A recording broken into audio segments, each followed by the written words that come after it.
আয়েশা রাদিয়াল্লাহু তাআলা আনহা বলেন, আল্লাহর নবী মারা গেলেন, কবর হলো আমার ঘরে, আমি এমনিতে যাই, মাথায় কাপড় দিই না, আমি লজ্জা করি না।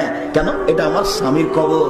কয়েকদিন পরে আমার বাপের কবর হলো, সেখানে আবু বকর সিদ্দিক রাদিয়াল্লাহু তাআলা, আমি লজ্জা করি না, আমি এমনিতে যাই। কেন? এটা আমার স্বামীর কবর, এটা আমার বাপের কবর। কয়েকদিন পরে সেখানে কবর হলো উমারের, আমার লজ্জা হয়, আমি উমারকে লজ্জা করি, আমি উমারের কবরকে লজ্জা করি, যার কারণে আর আমি এমনিতে ওখানে যাই না। উপস্থিত বৈঠকের দিন মুসলিম বোন, আপনাকে বলছি, আয়েশা কবরকে লজ্জা করেন। আয়েশা কাকে লজ্জা করেন? কবরকে লজ্জা করেন। কবরটা কার? উমারের।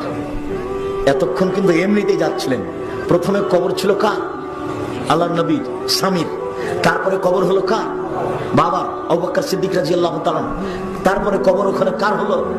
উমর রাদিয়াল্লাহু তাআলা।